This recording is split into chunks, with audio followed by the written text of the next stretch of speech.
Edge technology. Damn it, one more ad. How am I supposed to learn macroeconomics like this? Damn it, I gotta figure out how these YouTube ads work and if YouTube is actually making us dumber.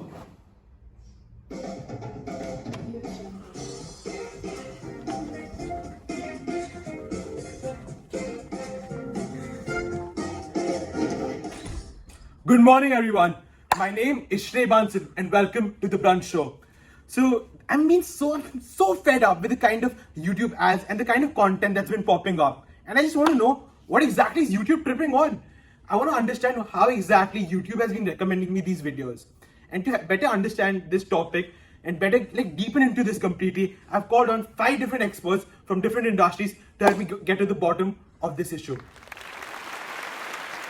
Okay, so for our first guest for tonight, I've called Miss Chuni, a former marketing executive from Amazon, Shopee, and eBay. I'm so glad you're finally here with us today. Thank you.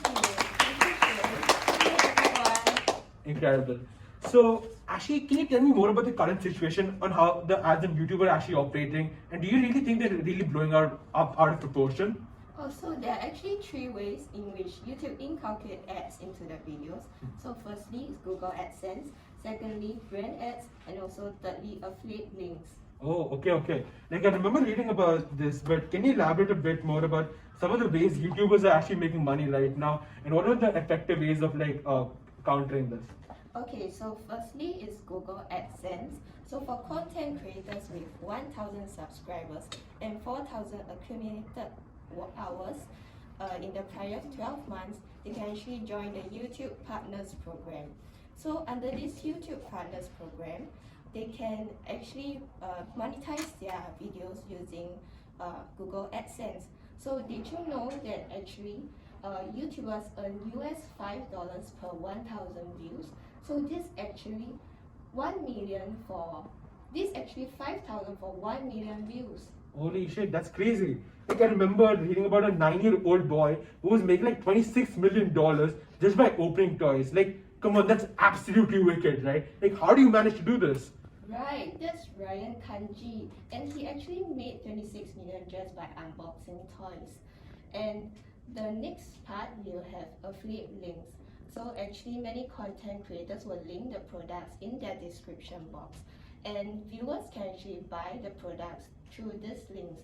So whenever viewers buy the products, they would actually earn a 5 to 20% commission on it. Wow. Yeah, so that's a lot. And example of affiliate marketing programs will be the eBay Partner Network or also the Amazon Associates. Yeah, so affiliate link is also one of the main form of YouTube ads promoting e-commerce. So since and many up and rising e-commerce platforms such as Shopee has also reached out to content creators to actually promote products on their platform.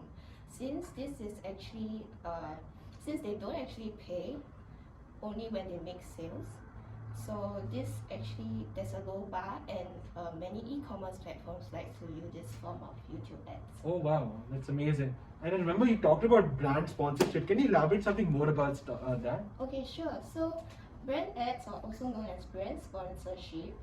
Companies may get YouTube content creators to actually promote their brands or promote their product on in a video. So this can actually pay up to 12 times the money AdSense. Yeah, that's a lot.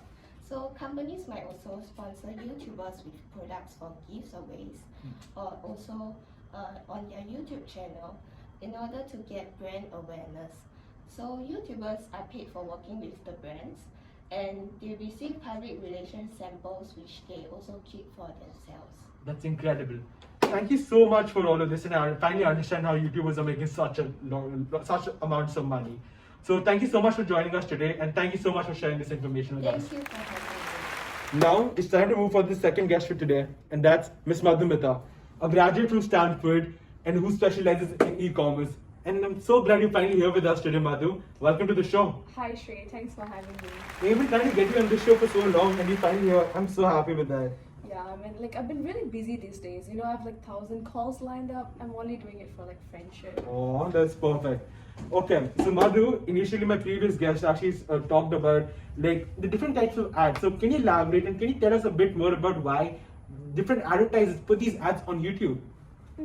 Yes, I would love to.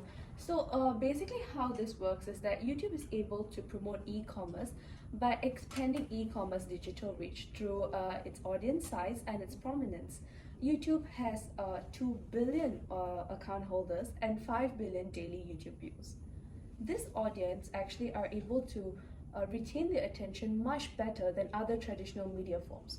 For example, compared to like TV advertising, YouTube is able to retain 85% more viewer attention.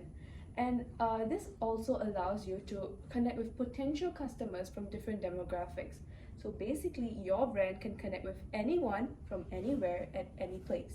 Wow. So this is like a golden opportunity for all e-commerce. Wow, that's crazy. But like, how exactly does YouTube do this? Like, what are the different methods, the different strategies it adopts to do this? Okay, so YouTube mainly does this using two methods. First, they find customers with advanced targeting. So they target videos based on topic, category, and keywords. And this increases the likelihood that the audience finds your content to be more relevant and hence will buy your product. And secondly, they also customize ads to meet your goals. And YouTube advertising grants this certain level of customizability that allows you to personalize your ads to based on the interest of your audience. And it also provides this wide range of opportunities for the brands to tell them stories about themselves, to tell stories about their brands, to tell stories about their customers, and even share valuable information about the products. And this explains how YouTube is a dynamic and a flexible advertising platform than any other platforms out there.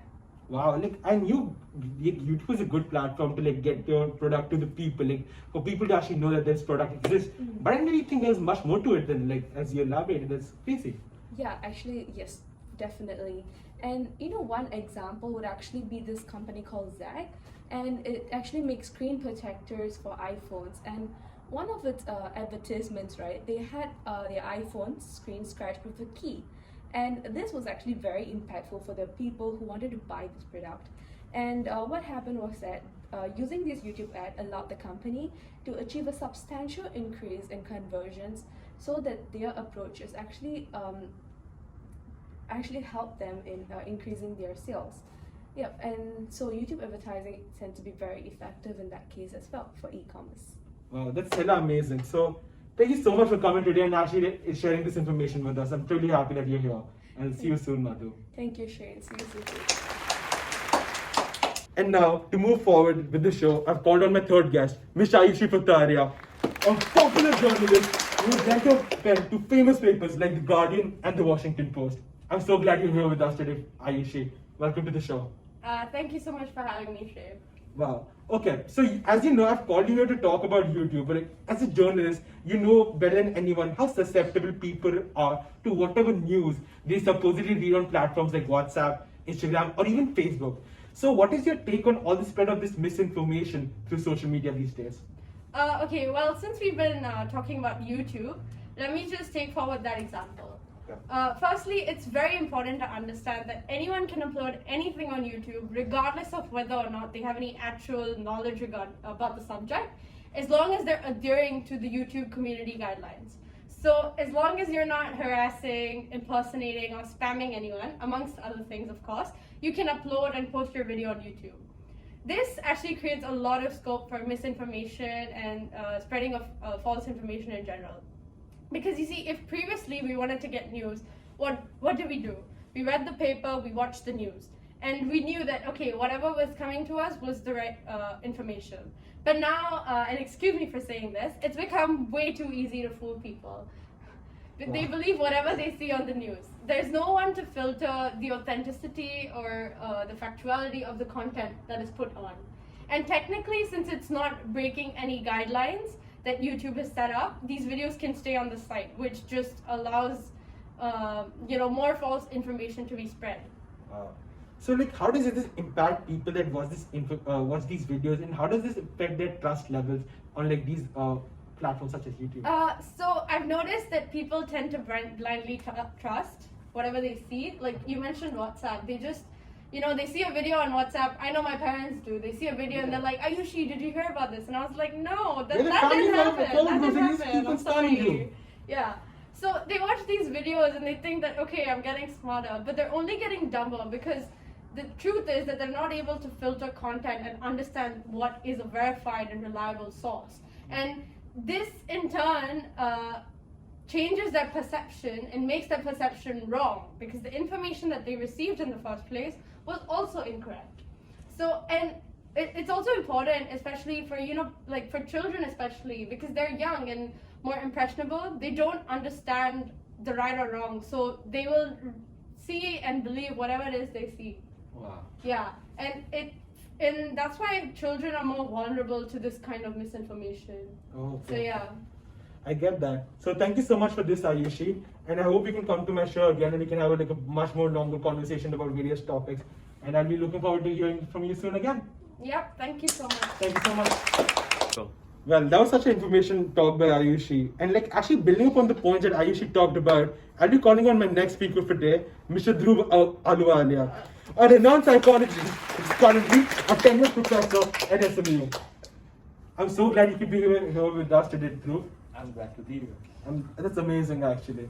So, my previous guest today actually spoke about how YouTube has been negatively impacting children, to be specific, because of the widespread spread of misinformation, to be specific.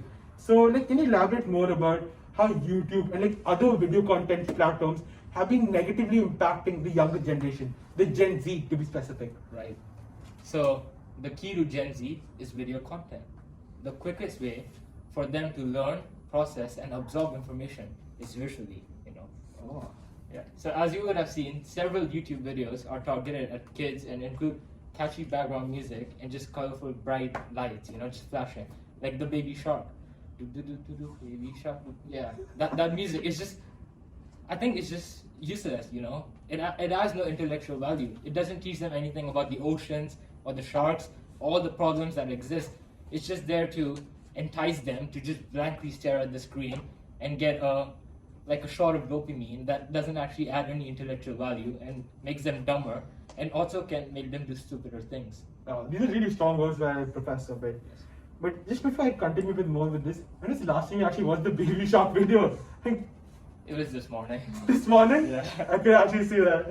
Okay, fine, okay. Continuing forward with this, give any particular examples that can effectively showcase this point of yours, how exactly are these videos making them dumber? Yeah. Right. So there was this one famous video at once upon a time on YouTube, and it was like a stunt video where people have a basketball, they light it on fire, and then they shoot it in hoops. Whoa. LeBron. Like LeBron James? Yeah, Oh, exactly. damn. So basically, these stunts, they don't exactly teach them anything. They're just watching those Yeah, videos. if you want to go to Lakers, man. Exactly, but it's not. They're not learning anything. Nothing about the physics of the shot. They just watch these videos, and then they want to reenact it. They get interested and they're like, I have to do that. Like the monkey see, monkey do. Monkey. Exactly. Oh yeah, I get that. Okay. So this can have severe consequences on the well-being of the children, and it has done nothing to improve the intellect of these children. In fact, it's making them stupider because they're doing things like this. And some of them actually burned their hands. Some of them lit things on fire. Oh, wow. So that can be hazardous to the neighbors and everyone. Exactly. And the environment. Holy shit. That's actually true though. Go So green. okay. So that definitely showcases how children under peer pressure or an attempt to stand out can sometimes end up doing something so stupid why would you light a basketball on fire and just sure. That's dumb, right? Obviously. So but adding on more to your point, can you tell me more about how this would affect the brain development of Gen Z? Interesting you say that, because this morning when I was having my coffee, I was reading a study, and it was about preschoolers. It shows a relationship between watching low quality media and poor self-regulation and impulse control. So it was quite interesting to see that, because they watch these videos and basically the low quality media that they watch doesn't actually add any value to their minds, doesn't actually teach them anything. So a good example of this on YouTube would be unboxing toys, just opening a toy. Oh, I got Lego. Oh, let me open the box. Let me remove it, and show what's inside. Doesn't actually teach you anything, But that's ironic, because the highest paid YouTuber, he actually does these kind of videos. So, that goes to show how stupid it's making everyone. Whoa. Like, I never knew, like, YouTube had such a big impact on our memory and our brain development, to be specific. Like, this definitely showcases how these videos affect our impulses and reactions to various situations. So thank you so much for coming today, Dhruv. And I can't wait for you to be back on my show soon. Yes, I will be back. Perfect. Well, moving ahead with the fifth and final guest for tonight, I'm calling Mr. Jansher Singh, a machine learning expert who formerly worked at Google. Thank you for having me here. I'm so glad you finally make a time to actually come and see me over here, man. It really means a lot. Pleasure. Okay, so my previous guest, Dhruv, was actually talking about how YouTube is unduly affecting Gen Z, not just in the cognitive abilities, but also how they're reacting to different situations, they're reacting to different external stimulus, to be precise. So, as a machine learning expert, do you actually think, like, who's worked on projects in YouTube, etc.? Can you please tell me how the watchers on YouTube are recommended various videos? So I can't speak to the psychology of people, but I can speak to the technology used to recommend videos. It's based off an algorithm that looks at people's preferences and their watch history. And then it tailors videos and recommends it to them so that they keep watching more videos on YouTube. Although the key ingredient is preference, it's made more comprehensive by factoring stuff like demographics and people of that age, what they are watching. Wow, okay. So what are the videos that can actually, so are there videos that could possibly make people dumber and like still pop up on the recommend page or like on the of the academically inclined individuals, to be precise? So the recommendation is a two-fold process for the algorithm. The first is it looks at how well the video is doing based on performance analytics. And the second, it looks at what the viewers may be interested in. Now this is done on a very large scale. So often videos are suggested to you that you wouldn't be interested in. But because people of your age or of your locality are interested in it, we suggest it to you as well. Just out of the algorithm's basics, yeah. Oh wow. So it could make people dumber if it is not relevant to you. Okay. That's interesting actually. So what about the matter of misinformation on videos that could potentially be even harmful to the young minds? That is making people dumber, so as to speak. So as Ayushi spoke about earlier, it's definitely possible. And although we have curbed the viewership of borderline, which is videos that are harmful based because of them being misinformation, right? We have curbed it by 70% over the last 3 years. Wow. It still is present on our website, but we constantly update our community guidelines to reduce their presence. But I think at this point, the question isn't about the algorithm, rather about people filtering what content is appropriate for them and what isn't. Wow, that's definitely interesting. So, like, this was the entire point of today's show, actually. Like, I really wanted to see, like, why exactly are these videos being recommended to me, especially, and that's the reason I call these 5 guests. And I actually think they have given me a new perspective. And I would love to know what the viewers actually think. So, I hope that you guys put your questions, queries in the comment section. I'd love to go through them and actually understand your viewpoint, your perspective. So, I'll see you guys all next week, back at the brunch show with Shreevan.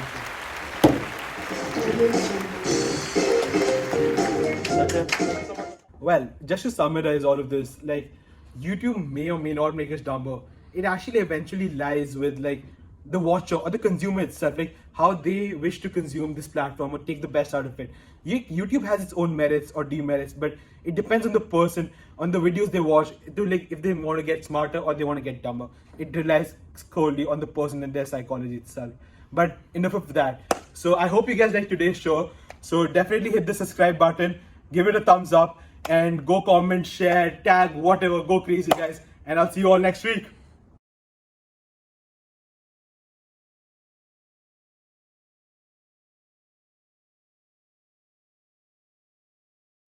And now, to move forward, I'll be calling on my third guest for tonight, Ms. Ayushi Fataria, a popular journalist. No, God.